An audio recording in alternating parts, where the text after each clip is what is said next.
Hey, welcome to Gordon's Garage. I just wanted to say before we get started on this video, I've got some camera issues. I've got a flap on my phone. You can see that come around. And I use my phone for all my videos. And that flap keeps getting in the way on this video. So try not to let that disturb you. We're trying to get that type of stuff under control and not have that show up in the videos from here on out. But I did make a lot of footage on a lot of different cars here in the last few months that has that problem, and I didn't realize it was really going on. So just bear with us until we get all that type of stuff worked out. Thank you. All right, welcome to Gordon's Garage. This is Gordon's Garage coordinating with Never Satisfied's Garage. We're here to pick up a 38 Chevrolet that hasn't run in about 15 to 20 years. And we are in a pasture. Got horses, which is not a problem. We've got Red Angus over there, which is not a problem. This big horse, he's wondering what in the world is this Duramax rollback doing in my pasture.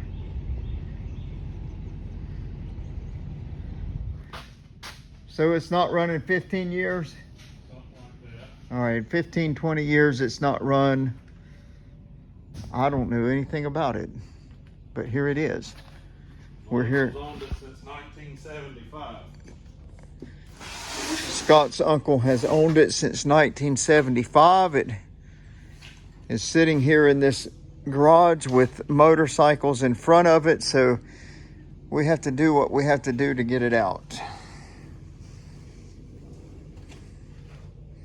What's in it? This is my block. Oh my goodness.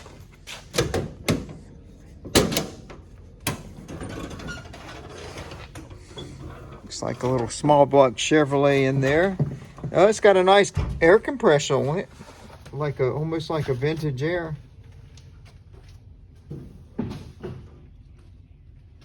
So probably in the same time period as the one we had at the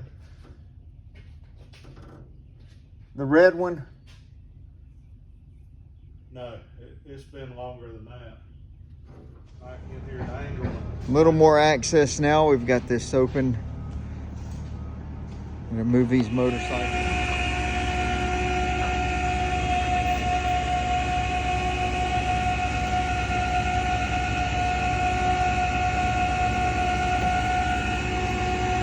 It's 1938 Chevrolet. I don't know where we're going from here, but it's going somewhere.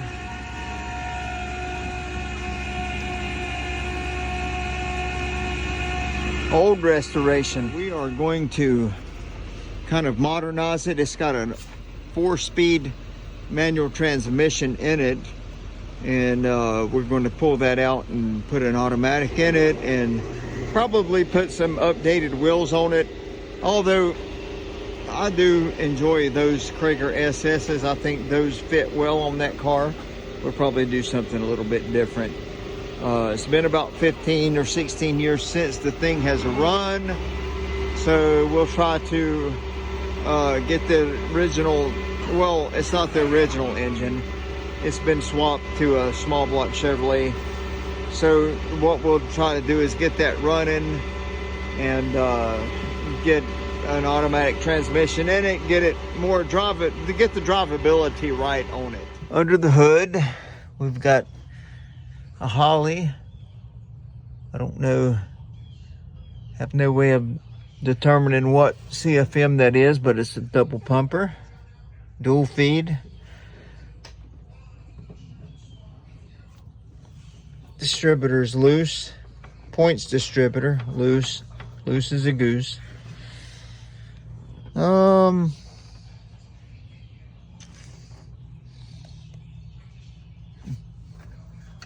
Is this some kind of a vacuum line here? I don't know what that is. I don't know where that goes. The wires don't look that bad. How they've been routed through some Moroso separators. We've got a fuel filter there. Manual fuel pump.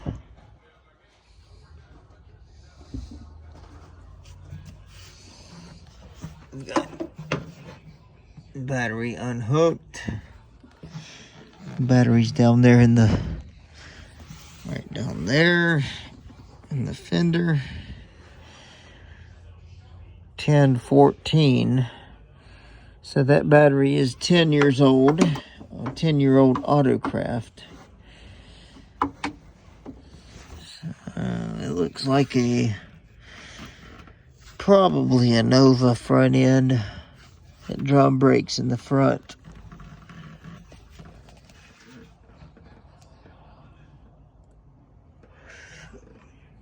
Old school build. What's it going to take to get it going? We are trying to get this motor turned over. We've pulled this Autocraft battery out, which is 10 years old. We put a more up-to-date battery in there, but we still have not been successful in getting the engine to turn over. So I'm going to put this jump box on it and see what happens. Pulled the 10-year-old battery that was out of it, and I have put a more up-to-date commercial Napa battery in there, which was so heavy. But I guess we'll see if it will turn this 350 Chevy over yet. Try not to fall off of this rollback.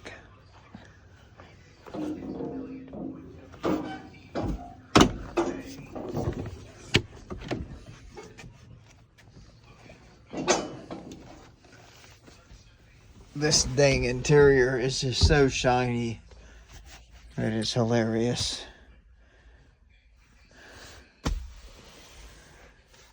Hey. Oh my gosh, I'm so tired. I can't quit yawning. Let's make sure we're in neutral.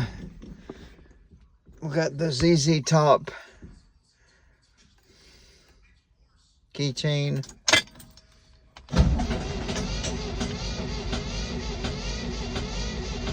Don't sound right. Let's turn it over, but it sounds like,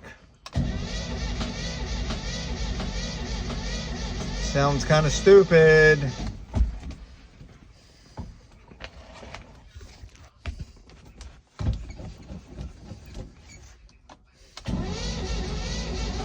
Something's going on. Let's spray some starter fluid down in there, or drop some gas in the carburetor and see what happens. Let's get a little bit of that in there.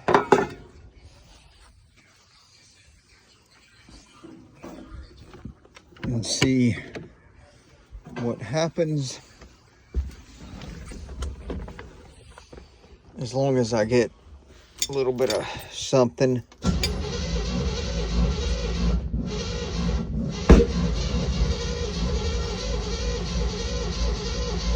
I'm getting some pop, so I know I'm getting some fire.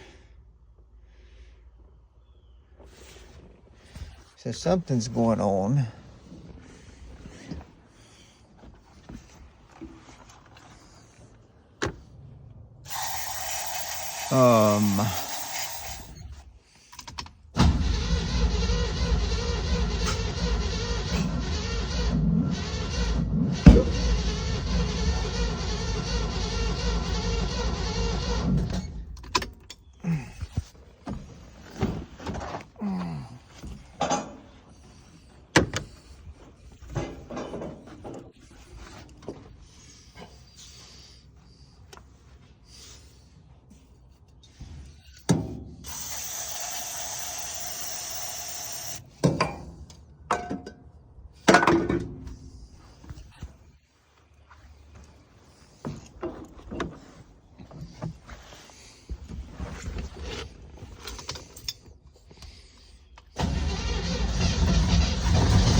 Okay, so it's gonna run.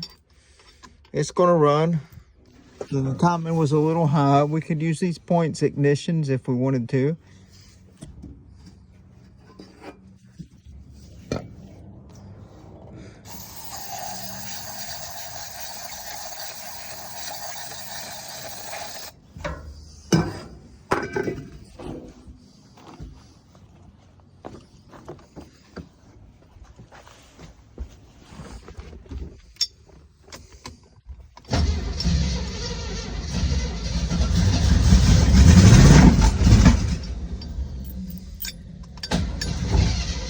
All right, so it's gonna run. It's gonna run. We need fuel. So we got to pull that fuel tank out. We got to make sure we're picking up fuel. Put a new fuel pump on it. We just need fuel.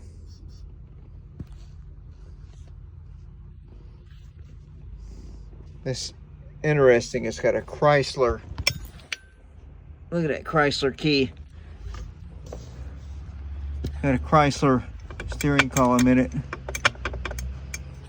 That way we'll have the shifter on the column. That way I got all my leg room. Clutch pedals got to go. Okay, so here we are on the 38, right? Correct? 38 Chevrolet. They have skipped ahead on me. I just love this shiny. What can we do to dull that down? So Mike Green he said putting a zipper in for me right here, well, so I a can lot of holes, so it'd be easy access. so I can have easy access to change this transmission from a 4-speed to an automatic. Right. So I had to get rid of the clutch pedal, and then I guess they were telling me there was a huge fuel tank back here, right? Is that what you're saying? Yep. That they pulled out to make more seat room for the driver. We got a skinny fuel cell coming. Skinny fuel cell. The battery will be mounted back That here battery tray coming. instead of up there under the fender where you can't get to it. The carpenter will have to take about 5 inches of this packing tray out to slide the seats back. Or you could just stick your head through this hole. Yeah. Yabba dabba do. Hey, the way they done it old school. So we're moving the battery. Floor out for the brakes. So we are going to move the battery then. Harbor freight for battery cable. Yeah, that'd be a good idea.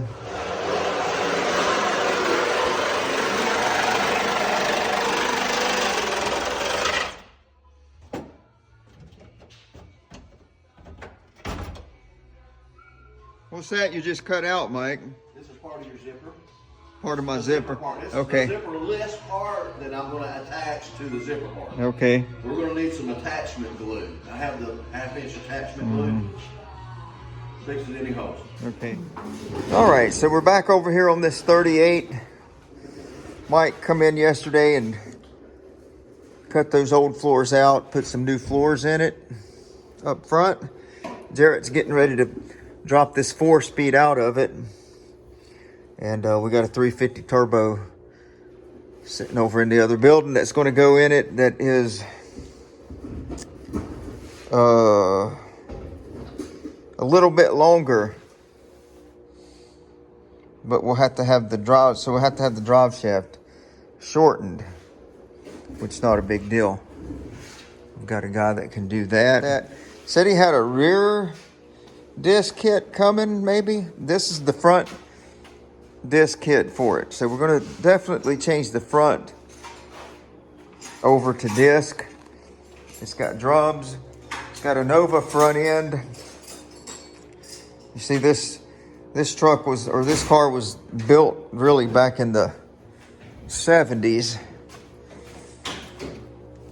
so drum brakes were still kind of common.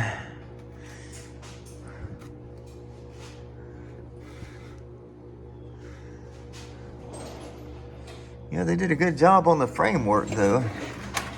See, really where they cut the thing in, it had to be right here. Right there is where that's where they cut it in, right behind the gearbox. Not bad though. Jared's pulling the drive shaft out. And here we've got this 4-speed shifter cluster up under here that looks like if it gets out of adjustment, that'll be a real pain to mess with. But what we're going to do is just separate the transmission from the bell housing to start with. And then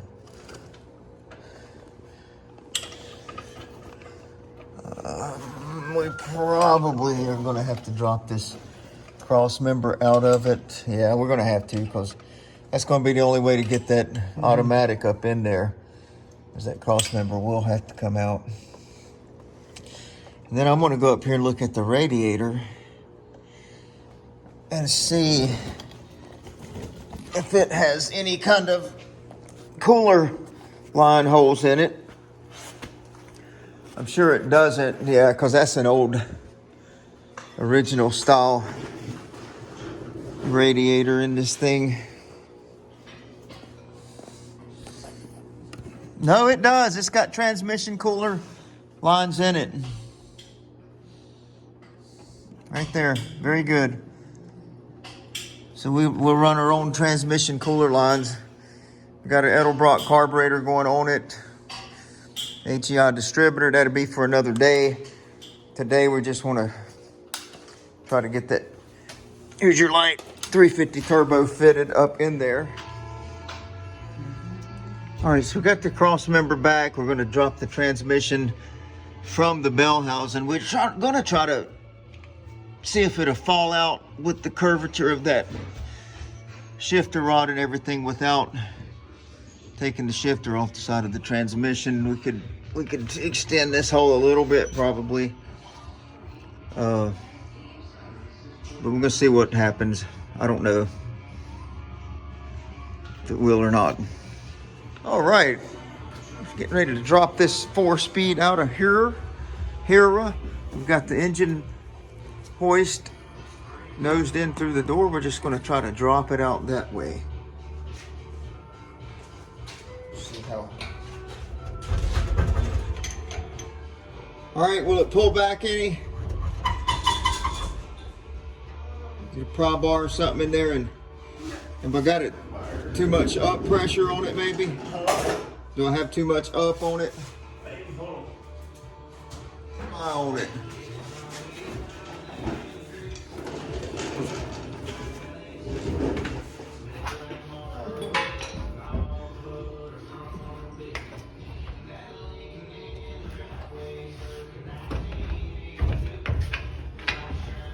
You might need to let down on it just a little bit.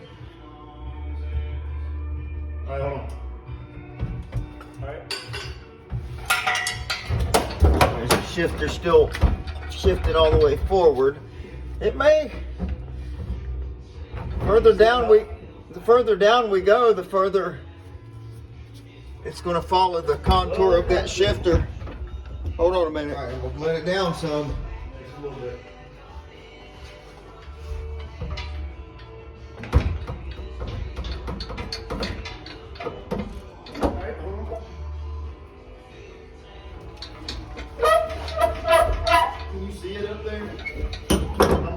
Yeah, it's almost, hang on, let me get the nut off the top of this shifter because that's going to snag. Give me a second. Just let it hang.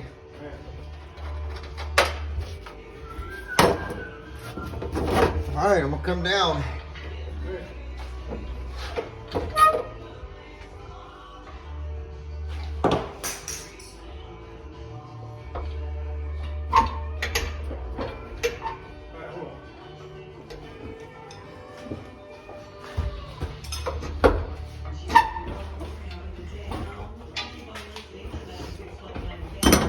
All right, hang on. Probably gonna have to peel this floor back just a little bit. Let me get some tin snips.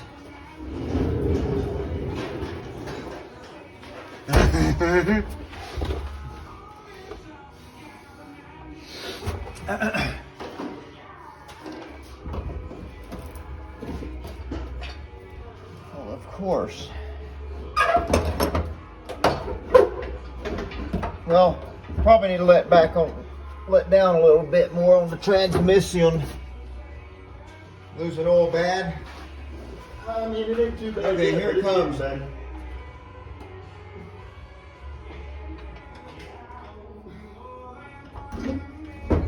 Drop it anymore. Ain't gonna do it yet. So I'm going to hold that engine to a point. Okay, you ready? Yeah.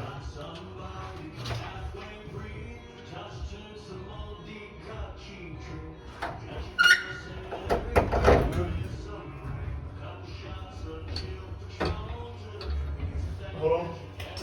Alright. So we might have to set it on a block or something. That's about as far down as that jack's going to go. All right, so anyway, it's out. It's under there, and we made a mess. But that's fine, that happens sometimes. All right, so it's in here pulling the bell housing out now, and it just occurred to me, which I already knew, but I wasn't thinking about it really. We gotta hunt down an automatic flywheel. And usually the straight drive starter is going to be different than the automatic starter, so we have to hunt down a starter. I'm not even sure what engine this is. I'm sure it's probably a 350, but no. You have to run the engine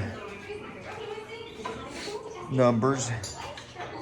If I can get back in there should be able to see them good enough. Yeah. 3782870 it looks like.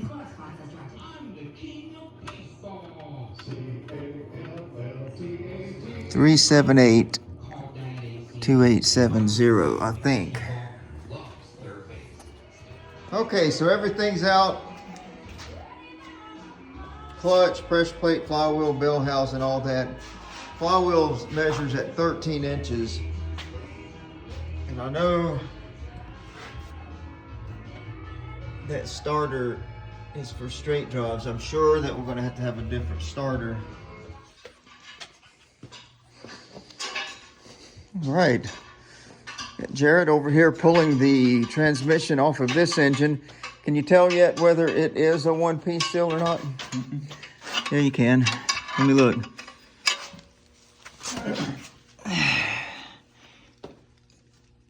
It don't seem to be. You got a light in here? You didn't bring a flashlight, did you? My phone light.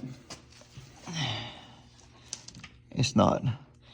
You don't. It's the one piece that have that big aluminum housing. Remember that the seal. I don't see that. It looks like a regular old pan, which that's good. So he's getting our flywheel, transmission, starter unmounted, and then we'll go over here and see. See, this is my concern. That header is right here. You know, there's the pan. So you got to think about how much wider this area is. You got to think about, do you have room for your tubes to come out, and then your shifter over here on the other side, which they are changing it to a column shifter. I don't know why, but that's what they're doing.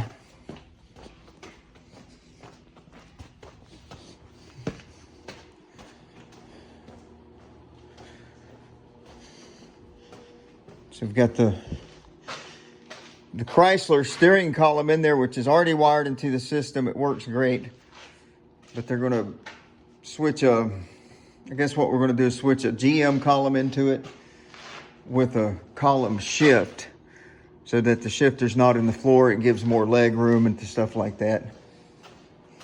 Now, right now, what I am doing is pulling this old Points style distributor out.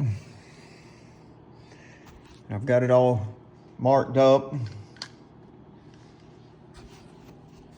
to where everything needs to point when I pull it loose, and then when I put the new distributor back in. Usually what I'll do when I pull one out, I'll go ahead and note where the number 1 wire is. And I'll note that on my distributor.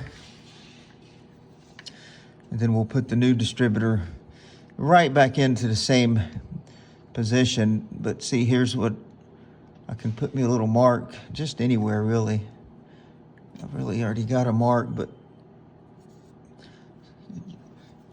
just kind of like that. Just give you a, I'll put that marker on there and just line it up. As long as we get in the ballpark, it don't matter if you're a tooth off or so, because that's why it's adjustable.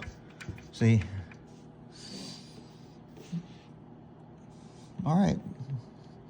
So we'll get that out of there, get the coil off, put that new HEI distributor in there. And the carburetor's coming off. We've got an Edelbrock going on it. We've been using Edelbrock lately, just they're a lot less finicky than the Holley. I don't know, you might disagree, whoever's watching this, but that's just what we're doing here.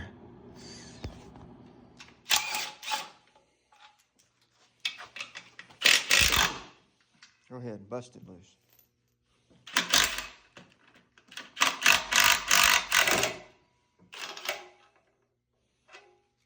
Separate. They have now separated from one another.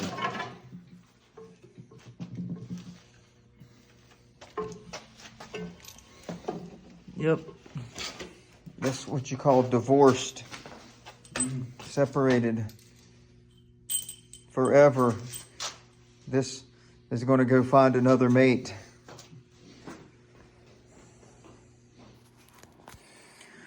All right, so here comes the distributor. On up out of here. Out of here. All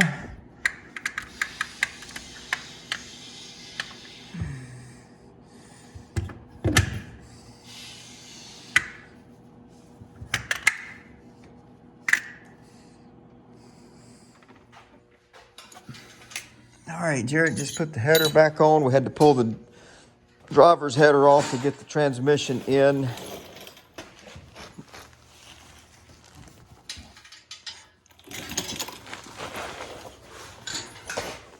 For some reason, I did not film that process. We do have the 350 turbo is bolted to the engine block. We've got the cross member mounted back in there, and the mount is closed. I might have to drill the holes a little bit. High torque starter. Fit with a little modification.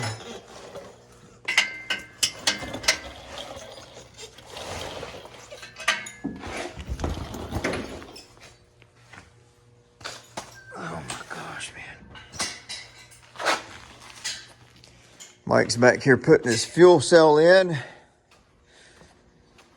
Looks like he's got it sit down in there. He's got some bracketry. He's designing to hold that in there, some tank straps.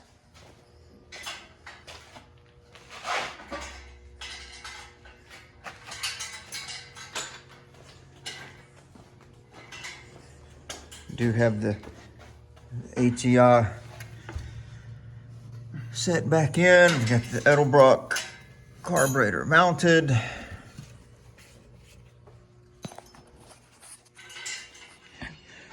So let's see, am I filming? Yeah, we're on. Got a whole new carpeted trunk. We've got our battery installed. Mike put him a nice little fuel door in there.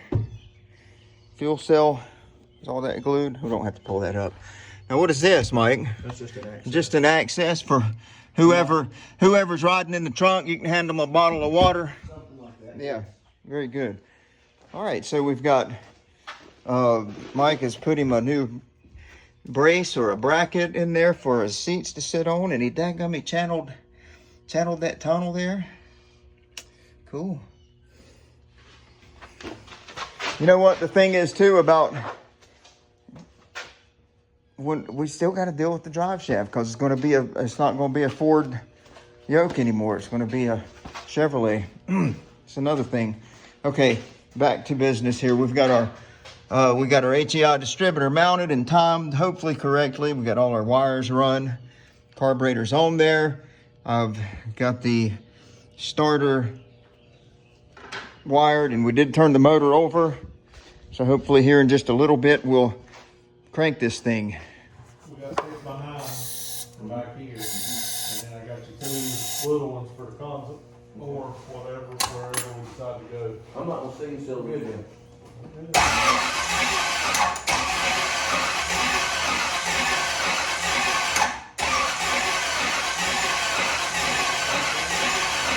I'm not getting any fuel yet.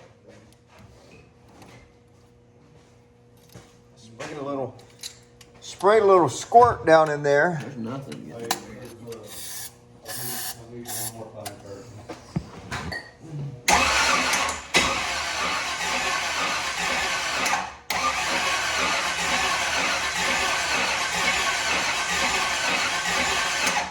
You should have fired up. What'd you spray in there?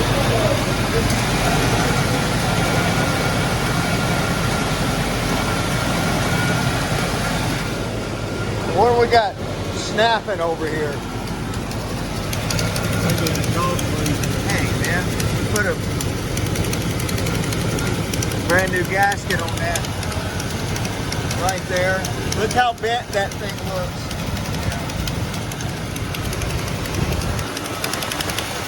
Oh yeah.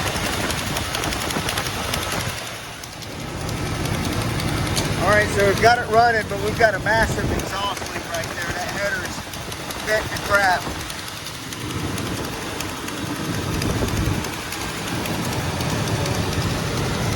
Did we ever check the coolant level?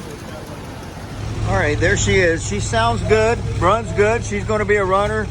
It's not got any kind of big cam in it or anything like that. It's just probably like a stock 350 or something, but that's okay.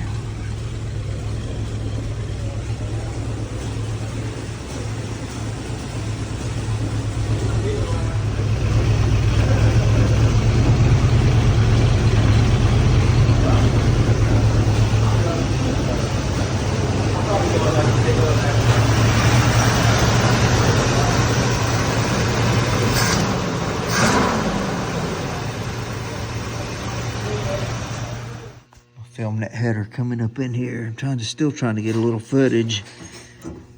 All right, hang on. You're going to have to go back. All right, now, wait a minute.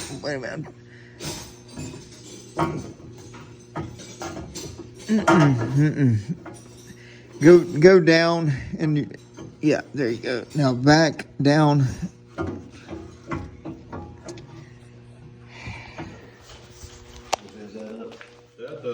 That's not big. That ain't great, is it? That's what holding your transmission up. While we got it apart, let's blow a I'll little. sand that down and Yeah. grind it down some and clean it up and then we'll weld it. 'Cause it's got all that oil in it, it won't weld up. Yeah, this I is gotta the clean it with like some spray cleaner. Try to get that stuff out from the inside. transmission cross member. Mike's welding another tunnel in it for the driver's side exhaust to pass through, just like this side here. Are you going to cut it at an angle just like this one is? Yes. Man, I can't wait to see it. I got the top half already cut flat through right here. Just through the top. Yes, that's me. I'm eating candy. Do you watch YouTube? You don't watch I TikTok, don't but watch none of that stuff. he's going to be on YouTube, but he'll never know it. I've never been Never on know it. it. I thought I was going to be a star and I've been trying to avoid Well, I don't know about star, but Scott and I are the stars. You maybe co-star. co-star. How's that sound? Huh? Co-stars will work. So I'm going to pull the brakes off here and see if we can convert this over to disc brakes this morning. Okay, bad. action.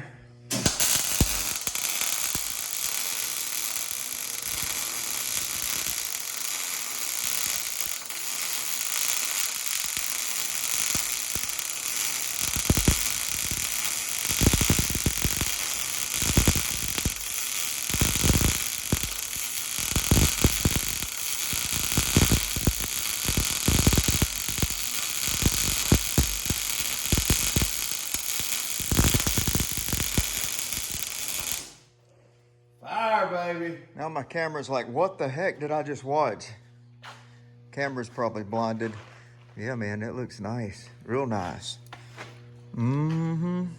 Real nice. Very Real good. nice. Very good. Let me ask you, was she pretty though? Yeah, it's She's pretty. real nice. It is I mean, pretty. she's nice. She's real nice. Mm-hmm. But it's pretty. Yeah, I wouldn't even put paint on that. Paint would just mess that up. Throw stuff your way. Might have to get me a tripod that stays over here. Oh yeah, they've got those blocked. Yeah, I noticed that the other day. Well, they did some old school grinding and everything. Well, when you're not a good welder, you got to be a good grinder.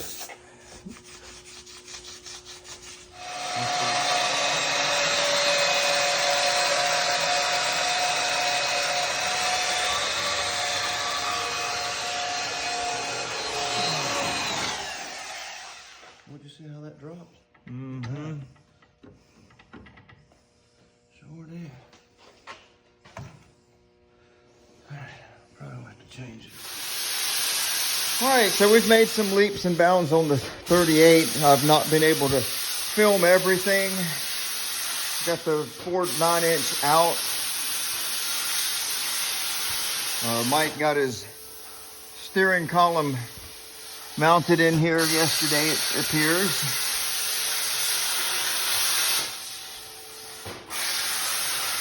We do not have the steering knuckle hooked up yet. I think he's waiting on a joint for that. Hopefully I'll be able to get my brakes plumbed today. Jarrett's over here cleaning up the S10 rear end that's going under it. It had some spring pockets for another job mounted on there. He's using the plasma today.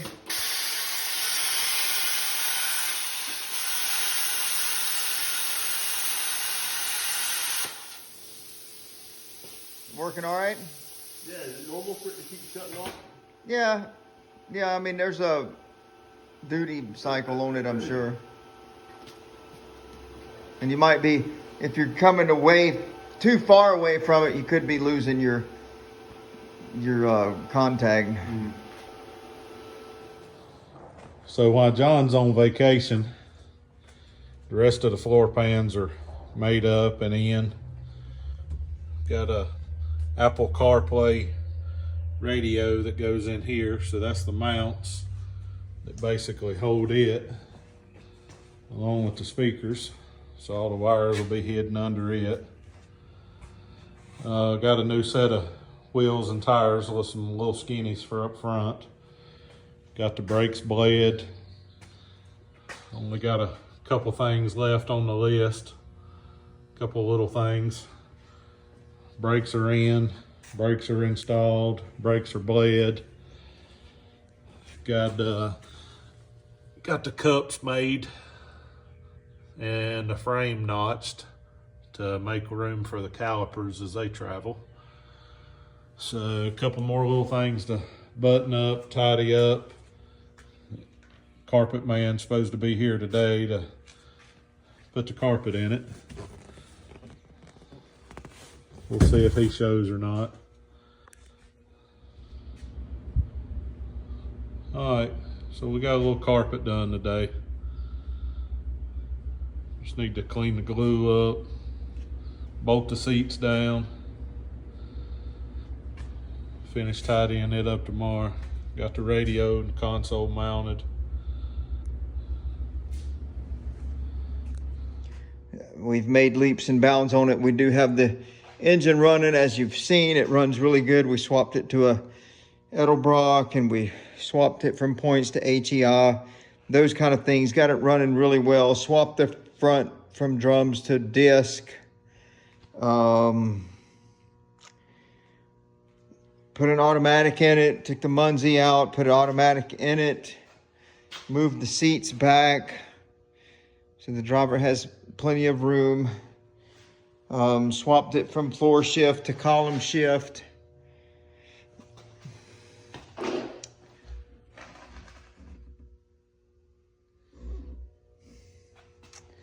We've put a S10 rear end in it because it was like 8 inches or so more narrow than the 9-inch. That got the wheels tucked up in there. We put a rear disc brake rear end from an S10 in it. And we realized that the calipers would hit the frame. So let me find the flashlight. The S10 rear end with a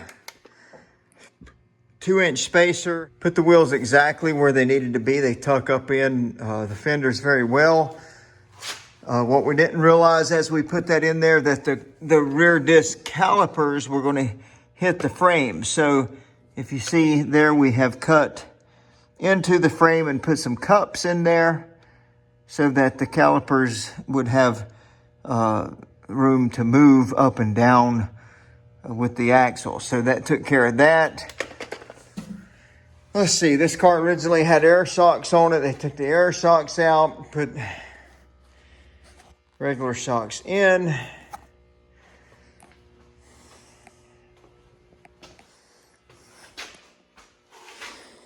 Doing some trunk work back here, battery work.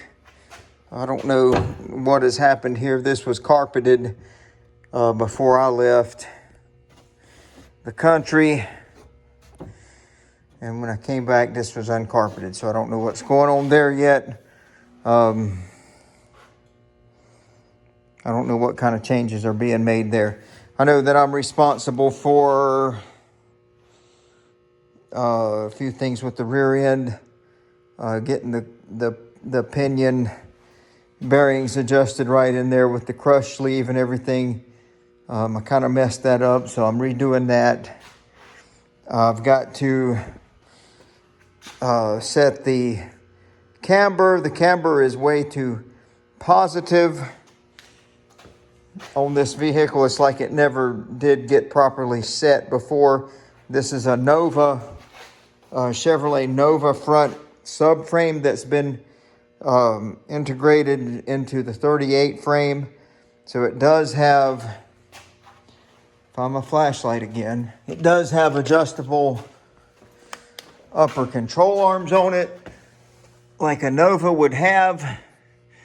So it has, if you can see, if I can give you a video here, if you can see where right there, that long bolt, all that thread, that's good. We can loosen that bolt and we can put shims between the frame and the upper control arm to bring the camber in more negative. Right now, this, especially the left side, the camber is so positive that it sits out beyond the fender. That's how, I mean, it's just leaning out so bad.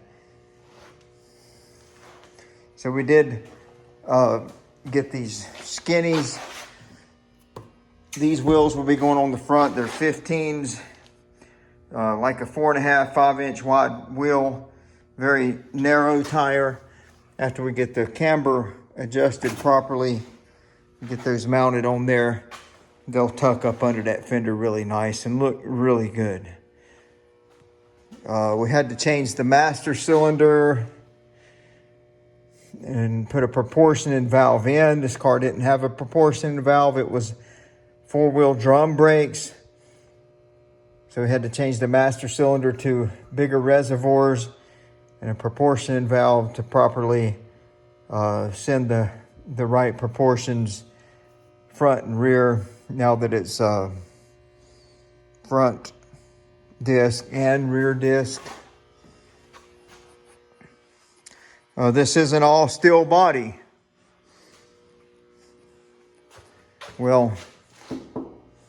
I may have lied. I think the rear fenders are fiberglass. It's an all steel body. Yeah, rear fenders are fiberglass. The rest of it is steel. The front is steel. So it's a very not original car, but at the same time, it very much represents 1938. Here's our list of things that have been done. I'm not going to go through there and read all that. All I'm interested in is what has not been done.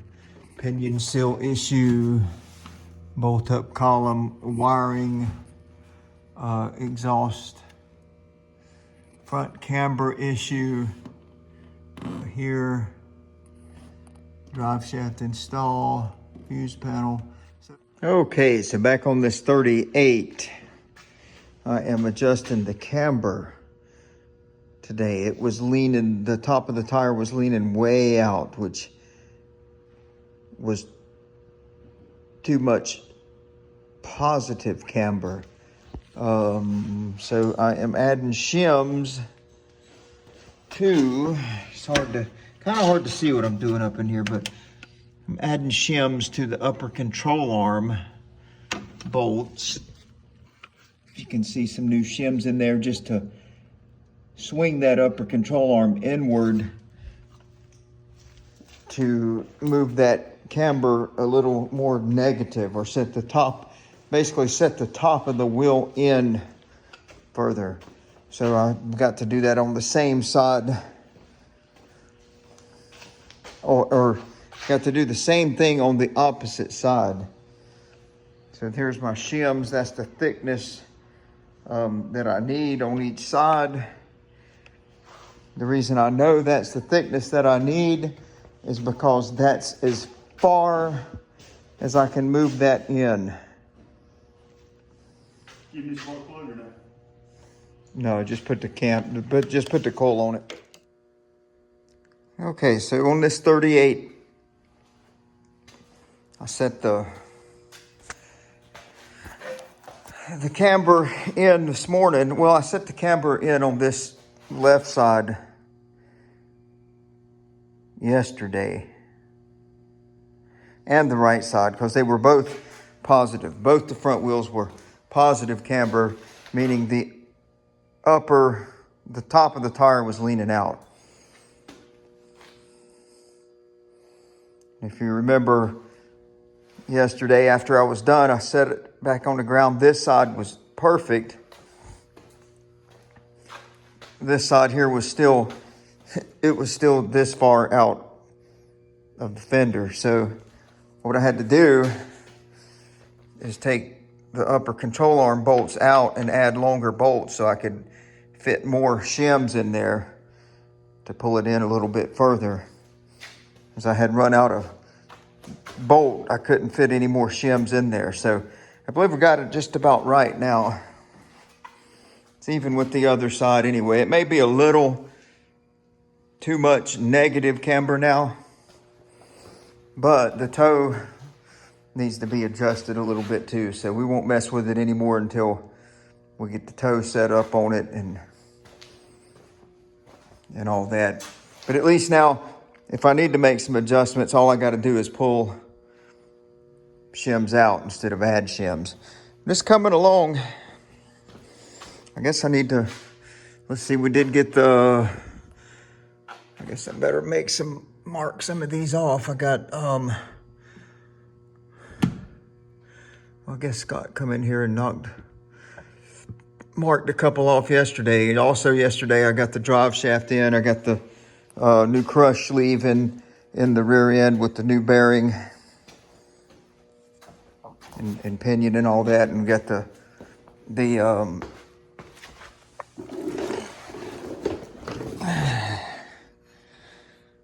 I gotta make sure that I put that, starting to doubt whether I put the fuel plug back in that rear end. Better crawl up under there and make sure. Yeah, I did put the fill tube back, or the fill plug back in the rear end. I just had to make sure. It's got a little puddle under there just from the work I did yesterday. The inside's pretty much finished except for the wiring. Wiring's got to be completed. I don't know. I'm not going to mess with that right now. Mike was on top of that, and I think we'll let him continue that. I will do it if they want me to, but if he can figure that out, that'll be great.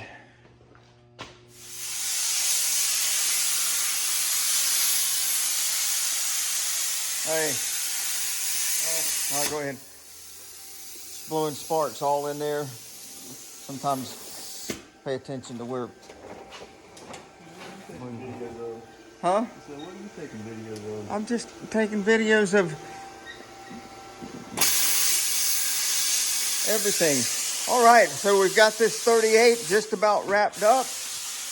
Got it all running.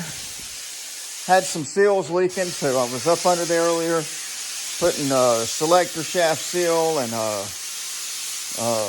rear transmission seal. I had to change the pinion seal again because I boogered that up, but I'm going to back it right out. It's the first time moving under its own power in a while. Many, many years. But I just want to back it out. Clean the shop up a little bit, but feel it move under its own power. Hopefully we got some brakes here. I don't know. Don't feel very good, but maybe we do. Yeah, and the switch is messed up. The ignition box down here, this ain't hitting it right. Either that switch is really goofed up, or it's out of adjustment. Let's see if she'll go into gear. Good grief, I'm sitting about a mile away from that steering wheel.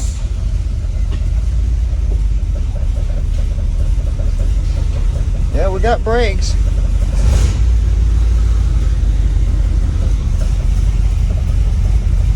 Yeah, so we're backing out of the shop. We don't want to hit anything, but I just want to feel it move.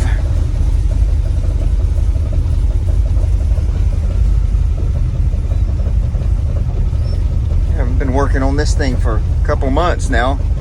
It's just the way it goes sometimes.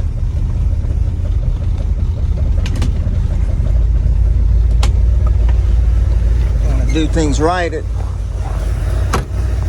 does take a while.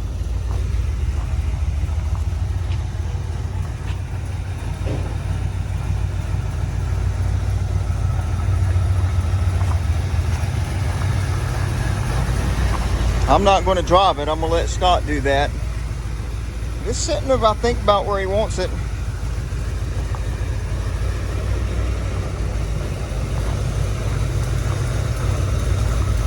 Need to get the air breather on it.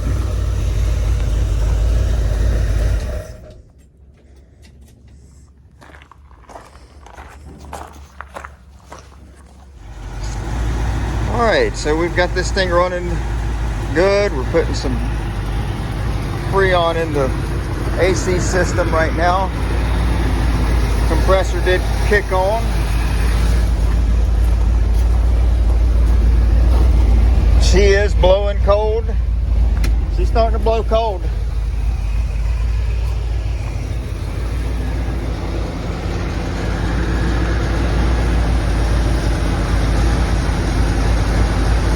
Ain't it?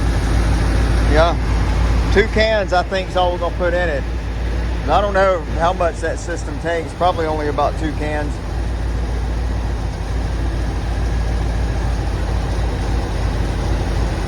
Because that's a little small condenser, a little small evaporator core probably. Not much line.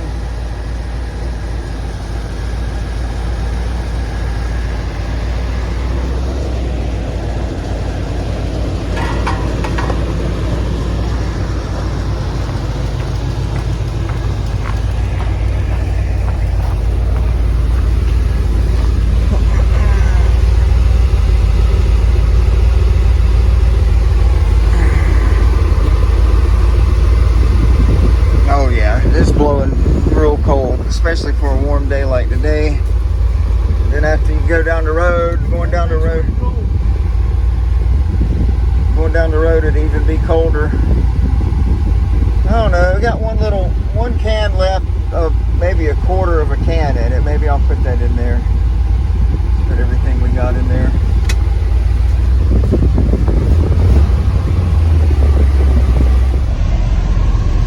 Okay, so this is the first test drive in the 1938 since we did all the work. I think I'm gonna have to find a factory distributor hold down. That's an aluminum one, and it bends real easy. And I bent it today so it would grab, but I think I'm gonna have to get a better one when it comes down to it. So 1938 Chevrolet, what do? We got the motor runner, we put new headers on it, we put a new rear end in it, GM S10 from an S10 Extreme, rear disc, scrubbing somewhere, wheel scrubbing somewhere.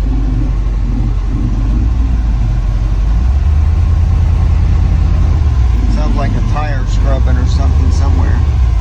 Let me get out and look. I don't know if it's just a rubbing old rust off the... Oh, it could be.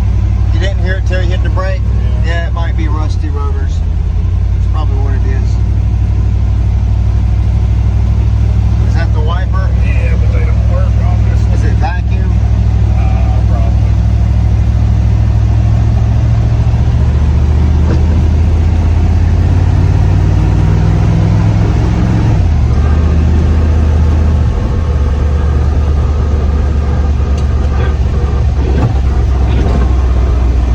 Rubbing in some spots.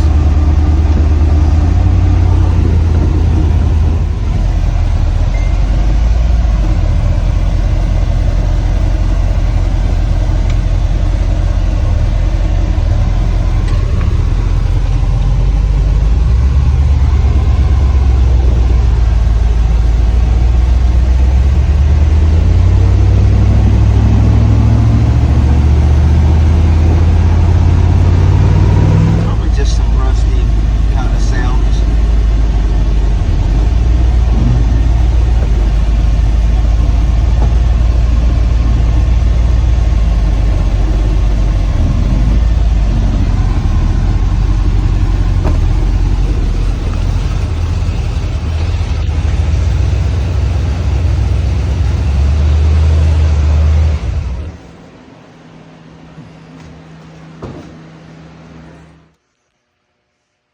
Okay, so we test drove this and it did really good. I mean, it really did. You watched, oh, I'm tripping over the floor jack, sorry. You watched us drive it and it did really good, except the front tires, they're scrubbing the fenders and eating the tires up already. Scrubbing the inner lip right there. So tomorrow we're thinking about cutting that inner lip out. Maybe put a baseball bat in there and roll it just a little bit. And problem is, you know, back in the 70s when they remodeled this car, restored this car, their options were, you know, a little more limited to what our options are today. We got better options today. If we were rebuilding this car today, we'd do it a lot different. Probably put a Mustang 2 front end under it or something like that. But, you know, back in the early 70s, they just didn't have those options. So they did what they could do. And that's what we're dealing with.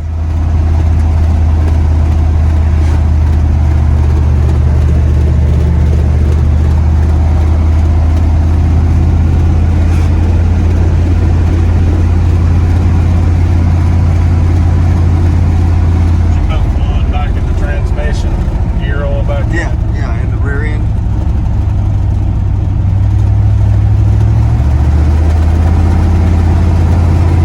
That's the floor right there. All right, I am in the 38. And I am going to drive it to the exhaust shop and have exhaust put on it.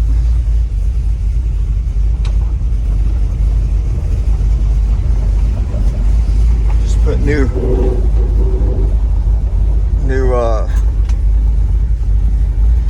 spark plugs in it. A couple days ago, and it's running a lot better. The left side of the engine, the spark plugs were just black as soot. Seemed like the right side of the engine was burning good. We've got a new carburetor and everything now. That was all part of that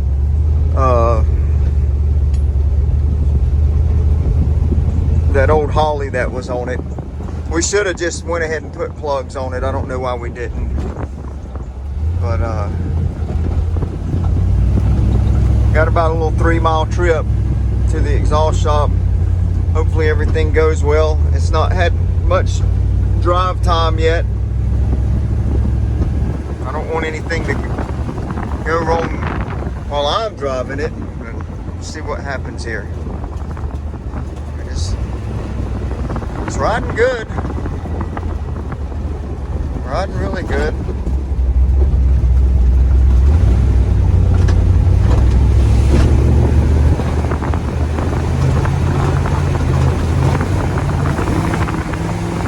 Yeah, it's got good power now.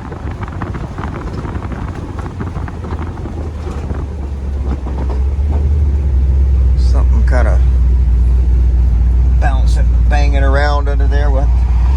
Might be that exhaust actually.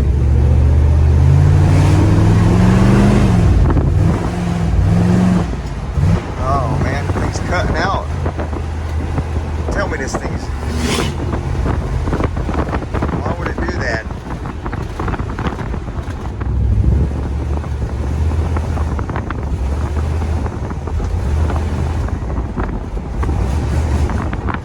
Oh my gosh, is this thing running out of gas?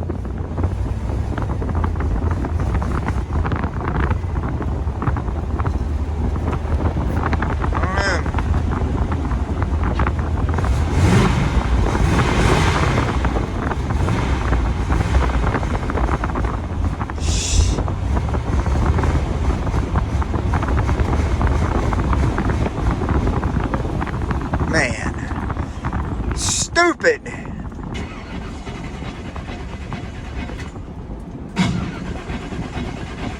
Oh my gosh.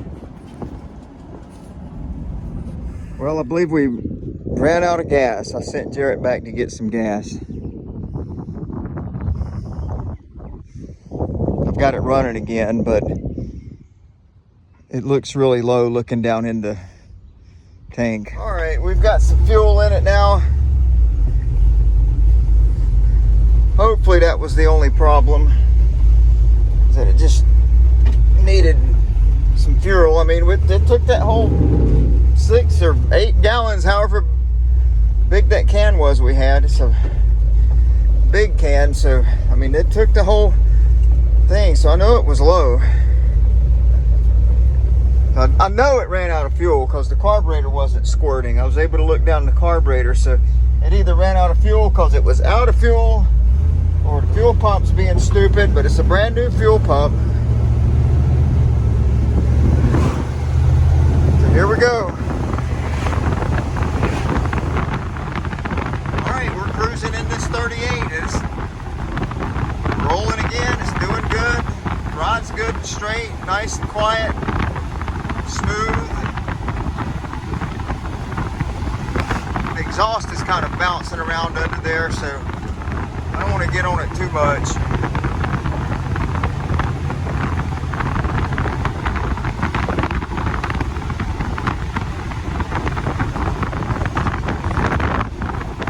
It's definitely running better than the other day. We went and test drove it, and it just didn't have any power. It fluttered around, and the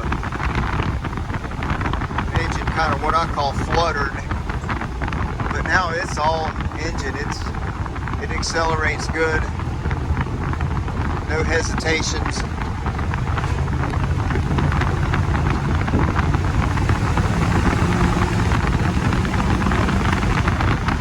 There she goes.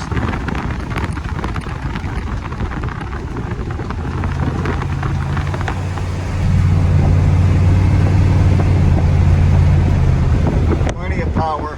Probably probably the toe needs the toe on the alignment needs to be set a little bit. So we did set the camber in a little positive to keep it from hitting the fenders, and we lowered it just a little bit in the front. So I'm sure the toe needs adjusted. But overall, I mean, the steering wheel rides pretty straight. The RPM gauge there working. Fuel gauge, I don't trust that because it read full a little bit ago.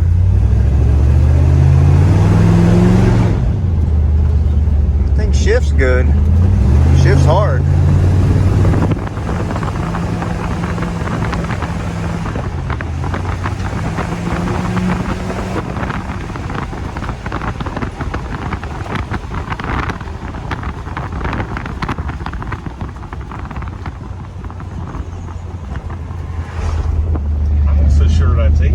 I think it is. So we're running out of gas or something again.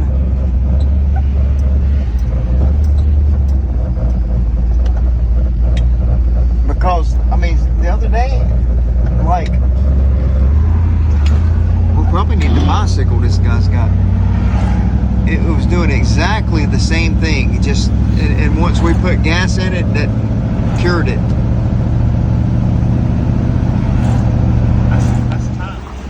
So right now we're trying to get the timing dialed in on it. We took it to the cruise in and rode it around. It does running really good. It acted like it run out of gas, but what happened is the distributor moved on it because we got those cheap aluminum hold downs, so they keep stretching and allowing the distributor to move. So what we did is we found a steel factory hold down for that distributor, and now it's holding it tight and not moving. So what we're going to do is he's going to go take a little drive on it, give it a little drive, come back, see if it diesels when he cuts it off, see if it turns over slow when he cranks it back up, and if it doesn't, then we're going to be pretty close on our timing. I cannot see the marks to set the timing with a timing light in that car because of the nose of that car and where the positioning of the front pulley and all that. These are the hold downs that we've had. This is a brand new, oops. This right here is brand new aluminum distributor lock from Amazon. And I tightened that down to it, and you can see it's banana shaped now. Got a curve to it, so they bend so easy and they do not hold the distributor tight. This is the one that was on it probably from back in the 70s, maybe, I don't know, 80s. Look at it. I recurved this thing the other day drastically. I had this thing recurved, shaped like almost like a C in order to crimp, and it bends. These aluminum hold downs, they bend. They don't hold the distributors. You got to get the factory steel hold down. These are nothing but garbage, and that's what's happening right now. Garbage. It's where they belong.